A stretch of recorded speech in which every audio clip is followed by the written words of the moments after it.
Alright, here's your jumpers run from Sunday. We already talked about the weaves, yeah.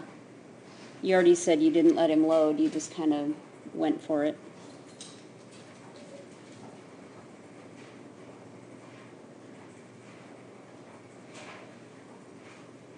It's good that you went on, because I don't know what he was looking at. Maybe he's looking at Karen, I don't know. But it was really good that you went on.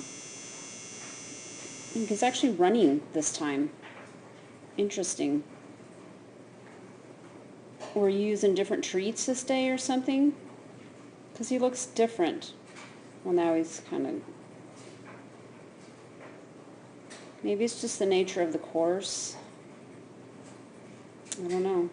He looks nice now, though.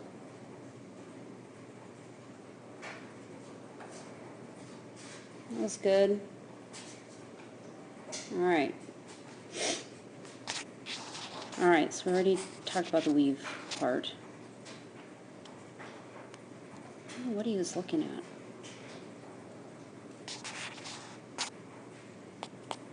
Maybe he's looking at Karen, I don't know.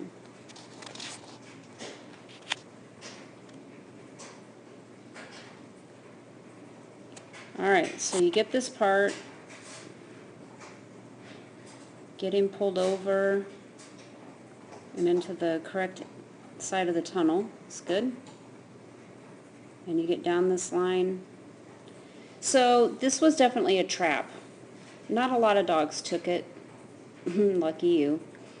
In his defense, when he comes out of the tunnel, your back is turned. You're not making eye contact with him. I don't have the sound up, so I don't know if you were calling him. And I don't know if you recognize this jump as being a trap. If you did, or if there's like a similar situation, you know, in another course, and you really needed to be ahead like you are because you needed to come down here and do a front cross, that's fine, but you better make sure that when they come out of the tunnel, you're looking back and making some connection with them and calling their name, etc., etc. Because, I mean, you probably didn't even see him take that jump because your back is turned and your head is turned. Okay? Make connection with him coming out of tunnels. Unless, you know, he's supposed to take the red jump. But, yeah, that was definitely a trap. Okay, so you get this turn and this cross in, but it's just a little awkward. So you needed to show that there was a turn here because it was actually almost almost like a 90-degree turn for the dogs, right? And then they also needed to know that they were going that way next. So you're not doing anything to show a turn until right now when you start to peel this way. It's just too late. So you needed to have your outside arm up when he's taking this jump, and you needed to be moving over in this direction like this.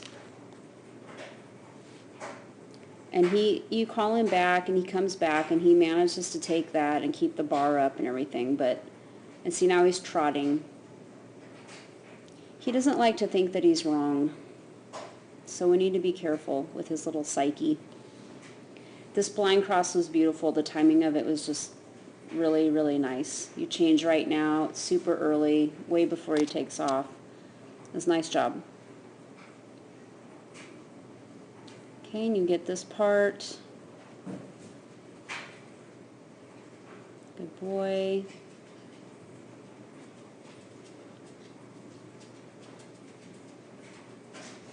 That was nice.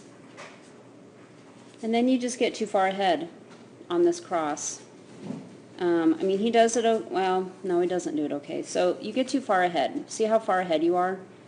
So you needed to come all the way into this one and in like this to do this rear cross. Because you're way too far ahead. And then what happens is you decel, and you're waiting for him, and you're cutting across this, you're starting to cut into him before he even lifts off. And so he turns tight, and that's exactly what he should do. If you want him to drive out to this jump, then you need to suck in back here to all of these jumps so that you're even with him, so that you would be right here with him now. And then you're driving him forward and letting him go ahead of you and crossing back here so you can keep driving that way. So ideally you want to cross like right here so that your path can be like this instead of like this, okay? He was just responding to your motion and what you were doing. Very honest that way. Good boy.